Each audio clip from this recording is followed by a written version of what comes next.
Multi-jump basics. In athletic performance, when muscles are stretched immediately prior to contraction, they're capable of producing greater forces. Throwers move in a way that stretches the chest muscles just prior to the throw. This stretching of the chest muscles increases their ability to speed up the implement. Jumpers, when the foot contacts the ground, allow the leg to flex slightly, allowing the extensor muscles to stretch and the leg to operate like a spring. Muscles and the associated connective tissues are at their best when they are allowed to stretch and snap back like rubber bands. We call the body's reaction to this stretching, with these increases in force production, a stretch reflex. The physiological response associated with it is called an elastic response. This response is also commonly called a stretch shortening cycle, or an SSC in the literature. The additional performance boost gained when muscles operate this way is called elastic energy, and the production of elastic energy is the key to high levels of performance in nearly all sports endeavors. Sports training that uses and improves elastic energy production is called plyometric training. Many persons think of plyometric training as jump training. However, many other forms of training are plyometric in nature as well. For this reason, to clarify our terminology, in this program we'll use the term multi-jump training to define jump training designed to improve the elastic response, and we'll consider multi-jump training as a subset of plyometric training. We do multi-jump training for two purposes. First of all, this training of the elastic response improves an athlete's power and elastic strength capabilities. This results in a stronger athlete who can jump better and move faster.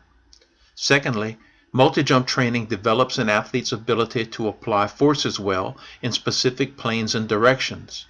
This results in improved running mechanics, improved jumping mechanics, improved throwing mechanics, and generally improved quality of movement. Competitions are intense and explosive, so multi-jump training is very specific, and improvements here show great skill transfer into the sports themselves.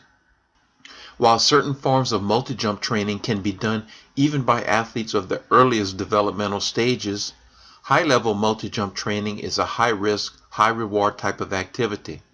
For this reason, we'll define these key rules governing multi-jump training.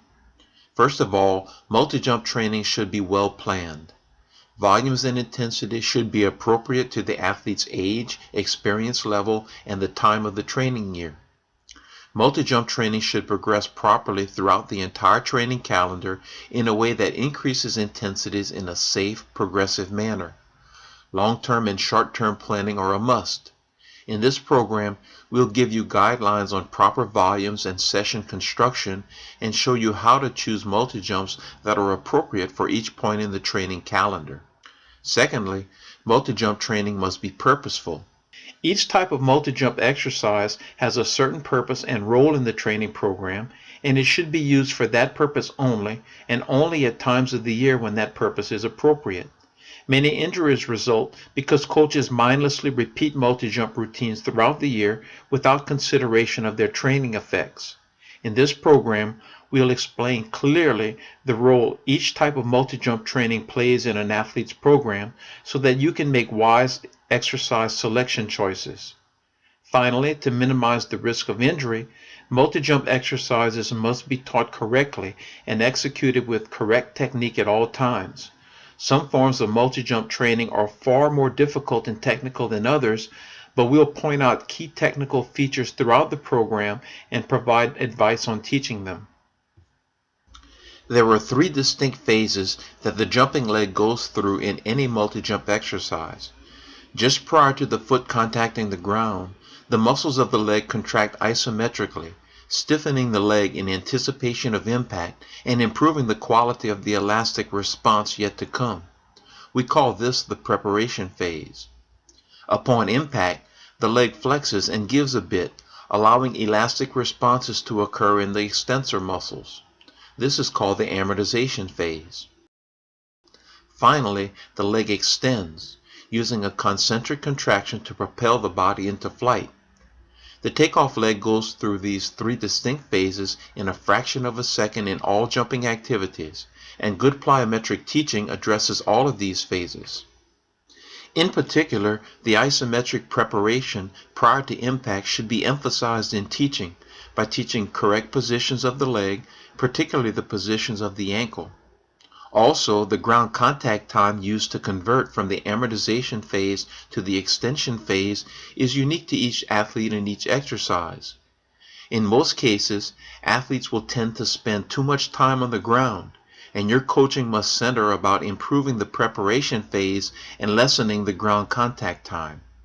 However, a small amount of time to convert from eccentric to concentric is necessary, and occasionally you'll find an athlete who is actually too stiff and genuinely needs to spend a little more time on the ground. Ground contact time is not to be minimized or maximized, but optimized, and teaching good technique will result in proper ground contact times. Generally speaking, multi-jump technique concerns fall into three categories. First of all are the ground contact skills, the proper execution of the preparation, amortization, and extension phases. Secondly, we must be concerned with posture, proper stabilization and alignment of the body's core in order to maximize performance and minimize injury risk.